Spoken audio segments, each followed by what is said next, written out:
Hey everyone, welcome to Reasons for Roots. My name is Lauren, and today is exciting because I get to show you inside my third grade curriculum picks for 2025-2026. So just a little preface to my picks. I do have a special needs third grader who would be third grade who was in public school or private school. And so with some learning challenges that has came his way, you will see that displayed in various ways, especially with reading. He's chugging along and he's making great progress, and we're very proud. So this might not look like your average third grade curriculum picks, but that's okay. And I want to give you the freedom for yours not to look exactly like a lot of other people's as well, okay? So today we're going to be looking at exactly what all I'm using for his third grade year. So for him, we are doing continuing Bible road trip. He will be finishing year one. We have about 6 weeks left in year one, and so this is his notebook that he notebooks in every day with Bible road trip.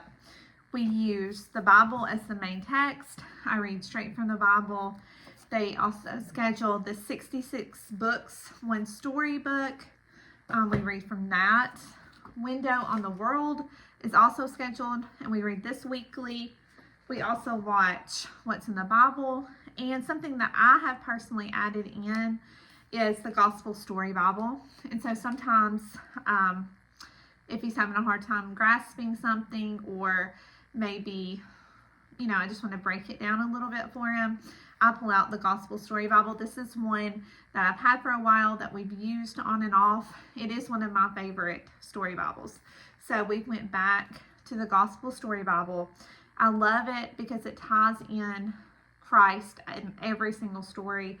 Jesus, there's a little paragraph at the end of every story, and it tells you how the gospel is shown in that story. So that's been really good and a really good fit so far. So we've already started our year. We're rogues, and we start a little early, and we run a little differently than most people, but we are, I guess, technically year-round homeschoolers. Okay, so that's what we're doing for Bible. Okay, for nature, let's do nature. We are doing the Among the People series. So for term 1, I'm going to break these videos into term 1 and term 2 and do term 2 later on in the year, because with a Charlotte Mason style, you add so many different books over the year, so it's hard to show them all at once. And so for term 1, we are doing Among the Forest People, and we will probably move into Among the Night People before term 2 starts, but this is what we have for nature. And then we also just do nature study through the Handbook of Nature Study. I just choose a topic. I'm just at that time in my life where I feel comfortable enough to kind of lead it with the help of the Handbook of Nature Study. So as long as I have this and some good YouTube videos, then we can do nature study pretty easily. So that's what we're doing for nature study this year. So for his core, I guess you could say, we are doing Bigger Hearts for His Glory. We are about 9 weeks in, 8 or 9 weeks in, 9 weeks in, and this is going phenomenally well. I was a little concerned that it was going to be too much for him, but really, to be honest, it's not enough, because he is so used to being read to and to reading living books so much that this, I love Heart of Dakota, but it only schedules like 3 readers, so it's 3 times being read to a day, when he's used to like 5 or 6. So I am adding on to this, and I'm really shocked to say that, but we're 9 weeks in, and I see that he is perfectly capable of handling a little more, and so we're going to do that, and we actually started that this week, and it's went very smoothly. So on top of the readings of Heart of Dakota, once a week we read a nature reader, and then we'll read some more, and I'll show you as we go. So I do just want to add that when I say that my son can or expects to be read to more and that he can handle more. It has taken years of the Charlotte Mason approach and reading good solid literature to get to this point. I have been reading living books to him since he was 4, and he has developmental delays, he has autism, and he has severe ADHD.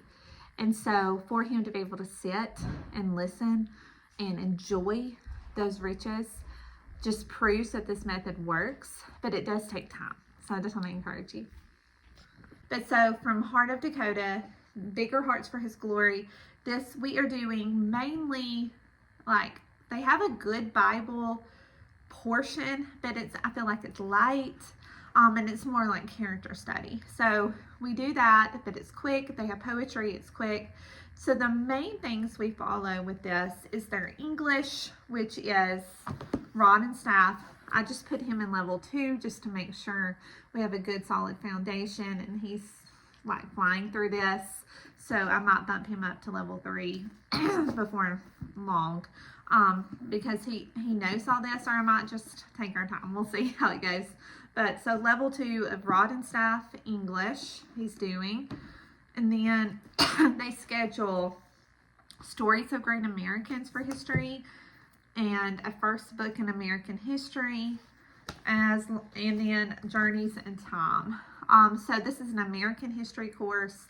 I wanted one more year of solid American history before we dove into any kind of world history. Excuse me. So this has been very good. I have heard that these books are dry, but if you're used to a Charlotte Mason education, then these books are not dry. I feel like they are very engaging. I feel like a lot of those reviews come from people who may not be used to a Charlotte Mason education, and their children just aren't used to a living book, and that might be the rub with it. But I have really enjoyed these 2 little books for history so far. This one is more like an atlas, so like map work, and so this is going very well. He uses this, and then he has a notebook, and the notebooking pages are going really well too. I make this into a 4-day-a-week program by just adding the notebooking pages to day 4 basically. And like I might double up on English or some science throughout the week. It's just as I see fit. It's easy to make into a 4-day-a-week program. Something that we're not using that they schedule is their spelling. And I will get to that when I get to language arts more in a minute. But we are loving their science. Sorry, I've had a little chest cold. So for this term, we did One Small Square Seashore already. We've covered that book. And now we are doing Science in Colonial America. And I have been really impressed with these science books. They're science experiments, and he has loved those. We put journal entries into our notebook. He's really engaged with the reading, and so I have been really impressed with the Heart of Dakota science for Bigger Hearts for His Glory. We have enjoyed it so far. Okay, so but everything else pretty much we use.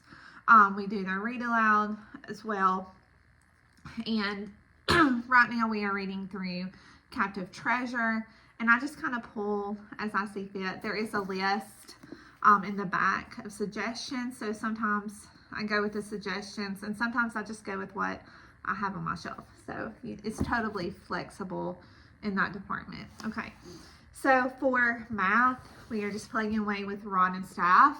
He is on level 3 and is doing wonderfully well, so no issues there. We'll continue with Rod and Staff math. And then for language arts, we have moved into the last stage of phonics. We're there, and he is doing well. And it is Delightful Reading Level 3. This is from Words to Books. And if you would like to see a flip through, let me know. I know there's not a lot of this on YouTube. We have really enjoyed the Delightful Reading series, and I feel like it's clicked with him very well. Now these lessons are a lot longer, I've noticed, and so we might have to break them up a little a little more than we did previously. And I want to say there's only like 14 or 15, I'm trying to look, 14 or 15 lessons. Let's see. Okay, so I was confused. So this is a year-long course, but it's just broken up differently than the other. So I need to sit down and look at it. But it's delightful reading, their last phonics. And it comes with, you know, the little reader, their word book, and the beautiful cards that we both enjoy.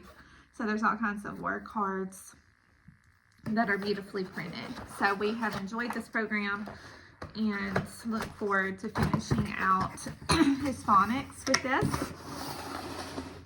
Then to finish out language arts, we are continuing to finish the primer from McGuffey's, and this was with level 1 of the book, and he's almost to the part of the primer where you need level 2 workbook. And so I think it's a little over halfway through the primer. You start lesson 2, and then when you're done with the primer, you move into book 1 of the McGuffey. And so he's doing very well with the McGuffey readers, and that phonics program put together, it's probably been the most successful that I've seen with him. And so it's just clicking with him and going well. And so I have those for his reading. For spelling, I went with the McGuffey spelling program that a homeschool mom on YouTube, Land of Kakiak, produces. And I started with level 1, but then I went about halfway through level 1 and started him. So really, he'll be starting level 2 pretty soon. And this is just mainly just to have some confidence with his spelling, because he knows how to sound out words. It's just putting it together. And this has been a very good fit for him. I can do a flip through of it too if you're curious how the McGuffey spelling works.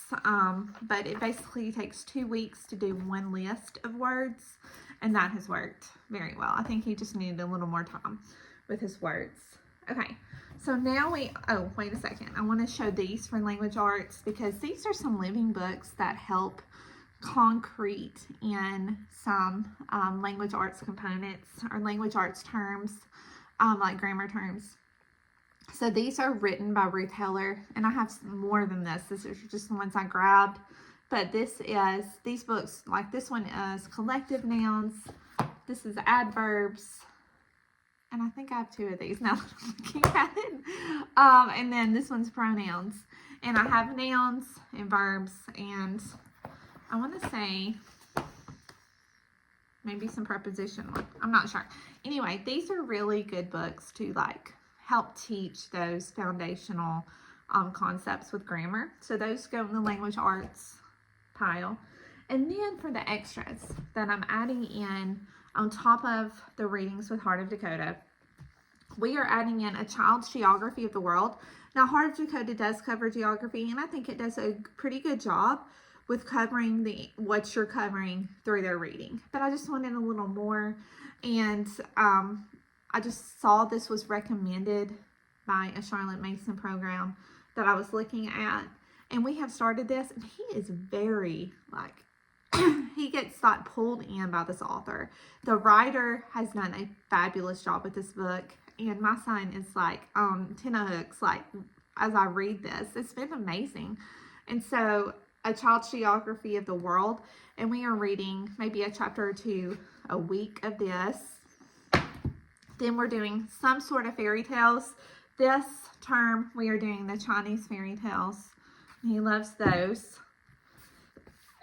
And then I also have fables.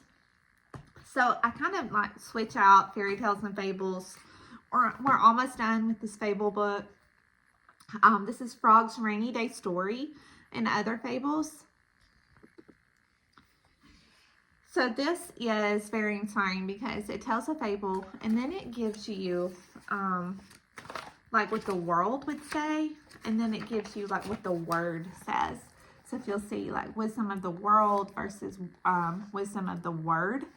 And like, so it breaks down some biblical principles to the fables. And we have really enjoyed this fable book. And then I have 30 more famous stories retold.